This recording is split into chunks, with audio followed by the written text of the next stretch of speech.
Bien, señores, vamos a otro tema por el momento, en los reportajes de Nacho Perro de Streaming. Bueno, y lo vamos a cumplir. Claramente, bueno, todo lo que sería el mismo día que llegaría a nuestras vidas nuestra querida Olivia, nuestra sobrina. Le mando un saludo. Bueno, siempre apoyando todo lo que yo hago. Desde ya 6 años cuando queríamos hacer un sueño tan bonito de hacer periodismo en Nacho Perro, en lo que era Noticias al Instante, y hoy en Nacho Perro de Streaming. De ese sueño que tuvo que cumplir 4 años después. Pero claramente el año 2013, todo lo que sin duda claramente ha sido claramente uno de los momentos televisivos más esperados. Bueno, claramente pocos creían lo que estaba pasando esa noche en TVN, ni siquiera lo vi, claramente ese momento.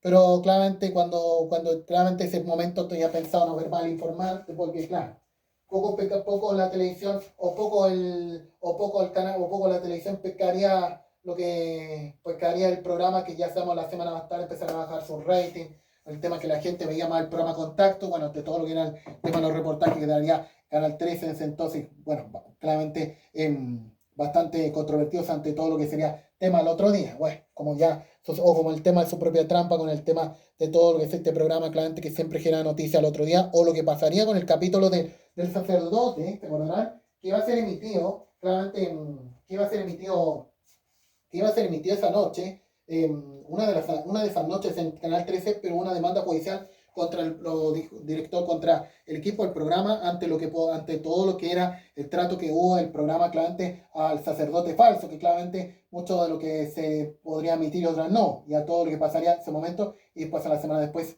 fue emitido ese capítulo. Pero lo que sería claramente el año 2013. Pensamos de otra época, cuando muchos debimos creer en el gobierno de Piñera que vivíamos otro ambiente, a pesar de la soltería primera que estábamos enfrentando. Pero lo que fue el año 2013, todo le fue un encuentro televisivo que nunca antes visto realizaría la televisión. Y yo creo que a todo lo que sería la gran jugada de TV, a pesar del momento que estaba enfrentando por Juan Fernández a ese entonces, pero lo que sería claramente al tema de juntar a dos figuras que sin duda han estado en la noticia. Claramente una de ellas que ha sufrido por su familia en todos los hechos del gobierno militar y a otra que claramente, bueno, que es argentino, sí, que es argentino y estaba en otro país, y otra claramente ante todo lo que ha sido los crímenes que se han cometido ante el gobierno militar y ante todo lo que sería los cuestionamientos de lo que fue la situación de lo que ocurrió en Antoco 2005, de esa tragedia hace 20 años, esa triste marcha que ocurrió en aquel entonces, y a todo lo que sería claramente ese momento de lo que sería el informante. Este programa claramente generó mucho debate y actualidad, y claramente estamos del año 2013 que fue muy comentado ese programa, y claramente cuando todos pensamos, no pensaba en ese programa ese día, pero después, claramente, después de la semana siguiente, seguimos viendo el programa igual.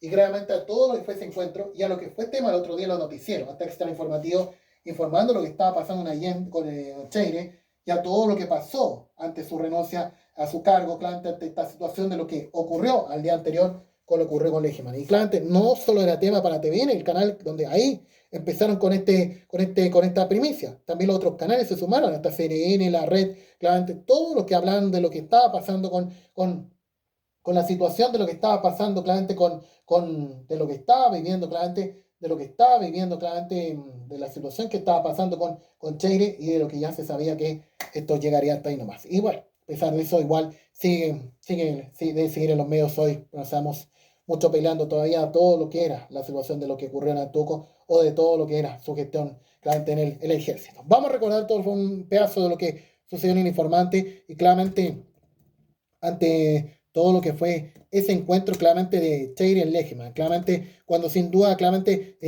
todo lo que sin duda, claramente todo lo que fue claramente el año 2000, el año 2000, 2013 en el informante y ante todo lo que fue ese reportaje, todo lo que fue esa misión y bueno, claramente ya sabemos todo lo que fue claramente el año 2013 en el informante cuando sin duda muchos empezaron a debatir, bueno, lo que pasaría, bueno, con este encuentro que sucedió el año 2013 y todo lo que sin duda claramente sucedió claramente ante todo lo que pasó con el tema de todo lo que estaba pasando en el gobierno militar y esos 50 años de todo lo que pasó claramente en ese momento, lo que sucedió en TVN, claramente el año 2013, claramente lo que fue Legerman y Cheire, claramente todo lo que fue el año 2013 y lo que fue este encuentro, y bueno, claramente el mismo día que nació mi sobrina, claramente todo lo que pasó ese momento. Ya vamos a tener el extracto de todo lo que fue claramente ese momento, lo que pasó. No sé si lo tenemos por acá, claramente lo que fue el año 2013 y lo que fue el informante. Bueno, la gran jugada que haría TVN y momentos antes, claramente, y en algunas cámaras mostraron claramente los camarines, o sea, las cámaras de los camarines, o sea, de lo que hacían la maquillaje, claramente veíamos cómo se estaban preparando los protagonistas y en ningún momento se hablaron. Claramente, antes y después de la entrevista no se hablaron. Claramente, yo creo que muchos no deben perdonar a estos mismos que claramente como han cometido crímenes en esa medida y a lo que sucedió el año 2013. Para recordar el comienzo del programa, y claramente de todo lo que sucedió y en los primeros minutos del programa y también de lo que fue esa misión claramente importante que tuvo el programa, ante todo lo fue el año 2013, a pocas semanas del aniversario del golpe. ¿Cómo están? Buenas noches, bienvenidos y gracias por acompañarnos en El Informante. No fue nada fácil llegar a este momento, no fue fácil armar este programa. Es una historia trágica y triste y forma parte de heridas que están abiertas no solo en Chile, sino que en Argentina. Esta noche estamos comenzando formalmente una programación especial conmemorando los 40 años del golpe de Estado. Va a cruzar Crónicas de 24 horas, la visión central de nuestro noticiero, nuestro portal de noticias y nuestro canal 24 horas. También vía pública, El Informante, Informe Especial y Estado Nacional. Esta noche vamos a hablar de la historia que reúne a dos personas que son de hecho quienes están sentados aquí. Es una historia la misma, pero que tiene miradas distintas. Es la primera vez que se juntan en público a conversar sobre lo que se vivió hace 40 años. Una víctima cuyos padres fueron asesinados, un uniformado que tomó a ese niño de 2 años y lo entregó a un convento. Una historia que tiene matices y también hartos cuestionamientos. Nos vamos a mirar con altura de miras aquí en El Informante. Además, vamos, entre otras cosas, a estar conversando con Giorgio Jackson a propósito de este blindaje que ha provocado tanta controversia. Estamos comenzando. El Informante, acompáñanos.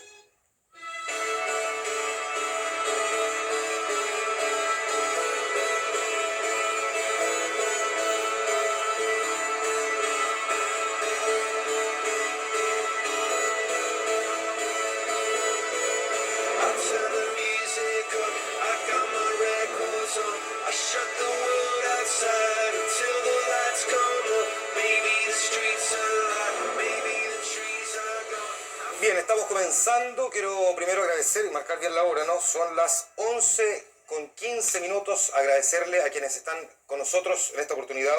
Ernesto Leyerman, muchas gracias, Ernesto, por estar aquí. Bienvenido, buenas noches. Buenas noches. Juan Emilio Cheire, gracias por estar aquí. Buenas noches, bienvenido. Buenas noches, Juan Manuel. Fue el día viernes 13 de agosto cuando el periodista Rodrigo Cid puso al aire en el noticiero central de 24 horas una historia que tuvo lugar hace ya varias décadas. A partir de su reportaje, un extracto del cual vamos a mirar ahora, se han generado una serie de acontecimientos. Parte de lo que el periodista Rodrigo Cid puso en pantalla es lo que vamos a ver a continuación para iniciar esta conversación. Ernesto recuerda que tenía 12 o 13 años cuando encontró el cuaderno de tapa verde adentro de un armario. Y con esa típica curiosidad infantil comenzó a revisarlo. En la primera página había un recorte de prensa. Denunciaron el asesinato de un ciudadano argentino, ¿no? Y en el epígrafe, Bernardo Mario Lederman, joven cuya muerte a manos de la dictadura chilena fue confirmada por la Cancillería Argentina. Sus abuelos paternos habían inventado una mentira piadosa. Durante años le dijeron que sus padres, él argentino y ella mexicana, habían fallecido en un accidente automovilístico. Nunca imaginó que en realidad habían sido acribillados por una patrulla del ex regimiento Arica de La Serena en el Valle del Elqui. Y me vieron a mí llorando sobre el cuerpo de mi madre, que estaba todo ensangrentado. Les cuesta mucho despegarme de mi mamá y bueno, después me llevan al regimiento, no sabían a dónde llevar. Hasta que el comandante ordenó que Ernesto fuera entregado a un hogar de monjas. El jefe del regimiento, Ariosto López Pueblo, le da la orden a su ayudante principal, Juan Emilio Cheire, para que me llevara a este convento de monjas, a esta casa de monjas. Casa de la Providencia se llama.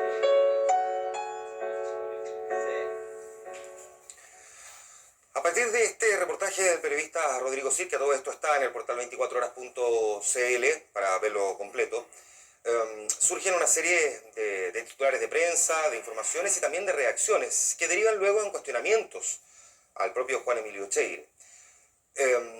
Cuestionamientos que provienen incluso del propio Ernesto. Ernesto, y es la primera pregunta que en realidad creo que, por lo demás, podría funcionar mucho mejor para efectos de esta conversación o de este diálogo. ¿Hay algo que tú tengas que preguntarle a Juan Emilio Cheire? Muchas cosas, ¿no? Pero antes quisiera, no sé, expresar dos cositas. Primero, que estoy acá por dos personas. A mí me hubiera gustado estar en Buenos Aires, en mi casa, mirando la tele, comiendo, cenando. A mí me cuesta mucho venir aquí. Tengo que dejar mi trabajo, es decir, no me agrada venir, y menos en esta situación. Pero yo estoy aquí por dos personas que una se llama Bernardo, la otra María, que ya no están, que es mi papá y mi mamá. Por eso estoy aquí, ¿no? Entonces, quiero expresar que, bueno, por ellos estoy aquí, por su memoria, porque sigo planteando que tiene que haber justicia, todavía no la hay. Entonces, por eso también quiero aclarar, así como yo planteo que haya justicia y que haya un castigo acorde a los crímenes que se han cometido, quiero aclarar que yo no le deseo ni a Cheire, ni a ningún militar genocida, ni a nadie, ni a ningún ser humano, lo que mis padres vivieron, digamos, ¿no? Yo creo que todo ciudadano merece un juicio justo en los tribunales de justicia, ¿no? Y la condena moral y social de la sociedad, ¿no? Es decir, también la sociedad va diciendo cuáles son sus dirigentes y sus referentes.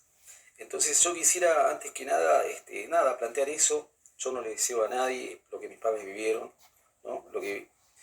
Tampoco lo que viví yo, tener que presenciar, ¿no? El crimen de mi mamá y de mi papá. La verdad que fue muy terrible para mí, me marcó hasta los 30 años. Yo lamentablemente no tuve vida prácticamente. Recién a los 30 años comienzo a vivir porque Hoy tienes 42. Claro, porque empecé a participar en la agrupación Hijos, porque empecé hice un tratamiento psicológico, ¿no? Intensivo. Recién empecé a disfrutar de la vida a los 30 años de edad. Tú me decías al comienzo que tienes muchas preguntas, pero ¿qué le preguntarías a Juan Emilio? ¿Una pregunta? Y hablando de responsabilidad, ¿no? Digamos, de responsabilidades y de respuestas, ¿no? Hablamos de una pregunta. Yo le preguntaría a Emilio Cheire, porque sabemos nosotros, ¿no? De que los militares saben dónde están los restos, porque los militares eran muy inteligentes y manejaban mucho poder. Entonces yo le preguntaría por qué cuando fue jefe del ejército no, ya que tuvo, la verdad, palabras muy interesantes como jefe de ejército de plantear que tiene que haber memoria y justicia, lo cual la verdad que me entusiasmó en un momento. Yo le preguntaría por qué no el ejército y él, que era primer comandante, por qué no brindó esa información, que los familiares necesitábamos saber esa información. Juan Emilio Cheire fue comandante en jefe del ejército entre el 2002 y el 2006, si es que no me equivoco, ¿no? Aquí hay una pregunta. También, Juan Manuel, yo querría, igual que Ernesto, decir por qué estoy aquí. Porque mi vida me mostró y me comprometió al conocer el dolor profundo. Entre ellos, el caso de Ernesto, que además lo conocí en una conversación personal con él, que a mí me hizo muy bien. Y él me dijo en esa oportunidad que también le había hecho bien en algunos aspectos. Porque mi compromiso es con lo que usted decía en los 40 años, de que es tiempo de cerrar heridas. Y para cerrar heridas no se puede olvidar, se tiene que recordar, se tiene que transparentar, se tiene que profundizar en la verdad. Y ese dolor tan profundo que él sintió, ese dolor tan profundo que yo también sentí en relación a las dos personas que él le rinde homenaje, que son sus padres, y que a mí me conmovió en ese momento el hecho, y me sigue cruzando mi vida. Decir que creo que a los 40 años es necesario no olvidar, pero sí es necesario, a partir de ese dolor, construir futuro a partir de esa experiencia. Ahora, Ernesto, Ahora, con respecto a la pregunta, te planteo una pregunta muy concreta específica de Ernesto, el compromiso con la verdad que yo asumí como comandante en jefe, Ya es más grande y le plantea que está de acuerdo con las palabras, que le plantea por favor que hable, yo lo hubiese atendido de inmediato. Pero son procederes, digamos, que yo actuaría así. Cheire no actuó así.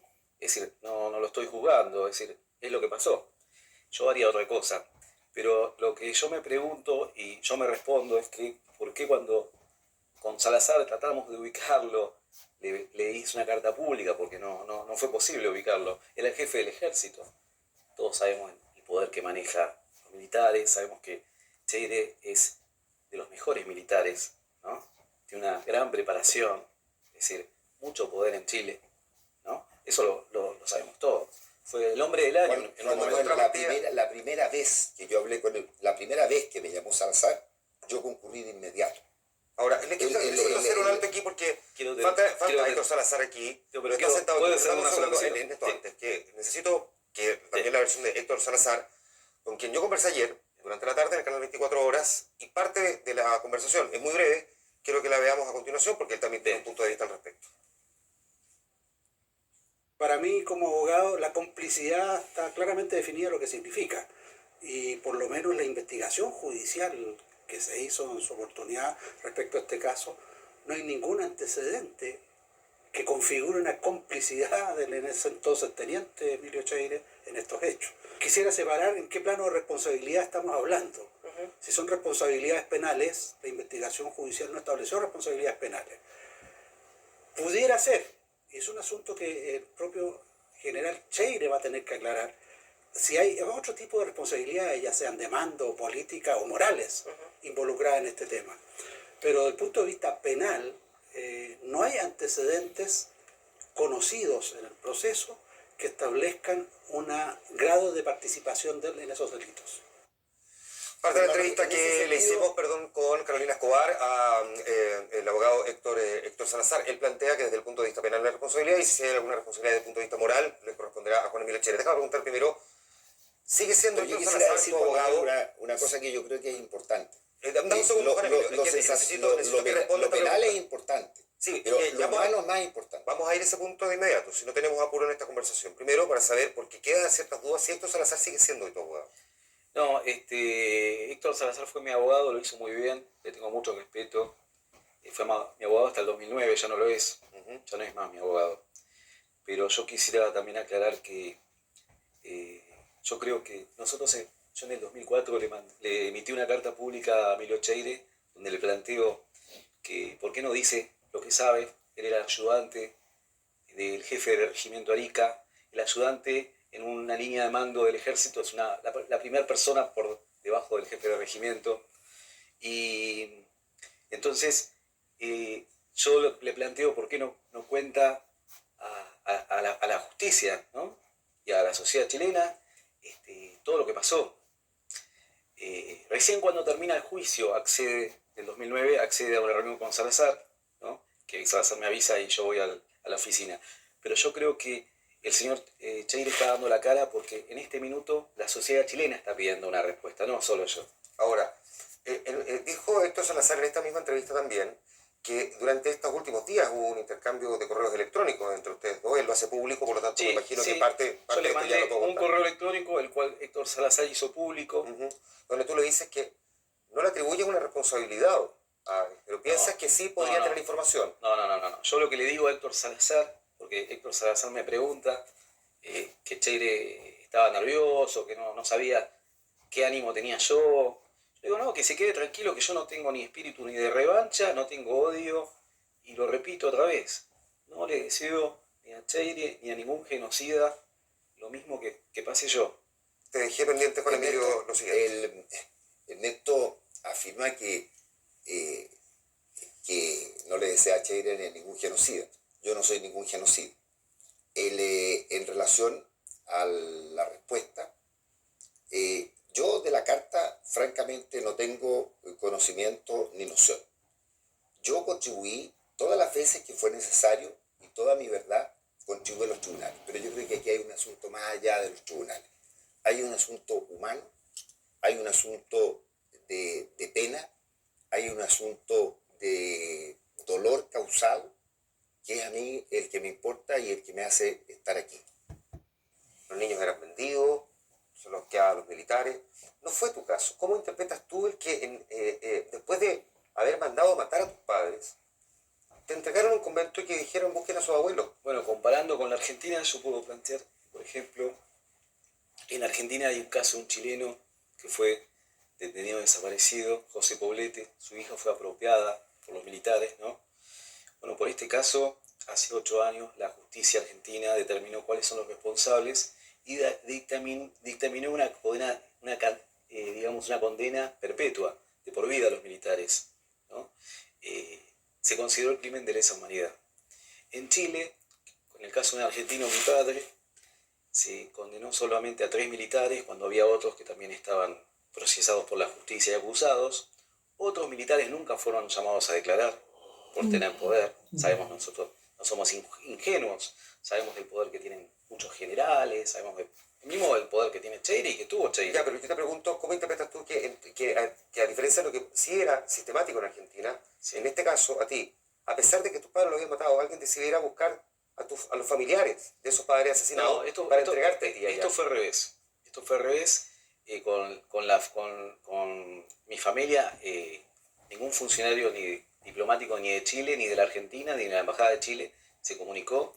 Mi abuela fue desesperada a suplicarle al general, a Perón, otro militar, por favor, que necesitaba encontrar a mí y a mi mamá. Se suponía que mi mamá estaba viva porque el militante era mi papá, no mi mamá. Mi mamá era una joven de 20 y pico de años que no solamente me cuidaba a mí. Entonces, las versiones eran de que mi mamá estaba malherida, ¿no? Y solamente eso. Entonces, es el servicio diplomático argentino que empieza las gestiones desesperadas para... Cada quien mire esta historia, definitivamente esta herida sigue estando abierta y muy presente. Ya han pasado 4 décadas, vamos a cumplirla, ¿qué? Menos de un mes más. Las heridas que se abren tan profundas y tan dolorosas siempre van a estar. Incluso cuando se cierran, dejan una marca. Y por eso que yo creo que el primer compromiso de todos los que hemos vivido esta experiencia traumática, esta tragedia, es hacer un poco lo que estamos haciendo. Hablando de esto, enfrentando esto, con avanzar en verdad, en reconciliación, en perdón, en justicia. Yo ahí concuerdo con la justicia. Ahora, ¿qué es justo y qué pena es la adecuada? Yo no soy quien para decirlo. Yo creo que Chile, yo valoro lo que se ha hecho. ¿Sientes que falta justicia? Yo siento que falta justicia, pero siento que ha habido mucha verdad como en ningún país. A mí, por mis actividades de otra naturaleza, me corresponde estudiar los casos del argentino, el peruano, el brasileño, los del Medio Oriente, hoy día, etc. Y te digo, la cuota de verdad que hay en Chile, la nómina, la verdad, justicia, reparación, perdón, reconciliación, de todo falta. Pero en Chile, como en ningún país, los hechos están claros. El nombre de sus padres, los agresores de sus padres, el taxista que menciona Ernesto, está. Yo Ahora, creo que la agrupación de familiares de detenidos desaparecidos perfectamente podría decirte en este minuto que lo que no está son los cuerpos, por ejemplo. por supuesto. Esa es una cuestión pero el fundamental. gran esfuerzo que se hizo para encontrar los cuerpos y la tipificación de todo lo que de lo que se reconoció con respecto a los cuerpos, y que yo te decía, una de las cosas, voy a guardar yo un secreto en relación a si formaba parte de esta patrulla uno u otro que no conozco ninguno más, si reconocí los 180 y tantos que pudimos identificar como lanzados al mar. Bien, hay un poco del reporte, o sea, de todo lo que era este especial del informante, ante todo lo que ha pasado en el encuentro entre Cheire Legerman, Legerman y Juan Milo Cheire. Bueno, de lo que fue el año 2013, de lo que fue ese encuentro, pero claramente esto no terminaría allí, claramente su cargo que tendría en el 2013, el mismo Cheire tendría que dejarlo. Y bueno, ante los cuestionamientos que claramente revisaría el mismo otro entrevistado del año 2013, claramente ante todo lo que pasó, ante las situaciones de esta figura del mismo excomandante del ejército, cuando viésemos todo lo que serían sus crímenes, los crímenes de humanidad que ocurrieron durante el gobierno militar y lo que pasaría con sus padres al caso de Esto legítima. Bueno, a todo lo que hemos hablado en Nacho Mayor Streaming en los reportajes junto a ustedes. Y mañana, para que esté atento, anticipando el viernes, vamos a hablar de Fernando González, claramente del medallero olímpico. Bueno, de todo, a diferencia de lo que fue el 2004 en Atenas, también quisiéramos recordar también de lo que fue el 2008 en Beijing y de lo que sin duda fue el 2018 cuando emitió un reportaje de 24 Central a todo lo que fue la última medalla que tuvo Chile, claramente para Fernando González.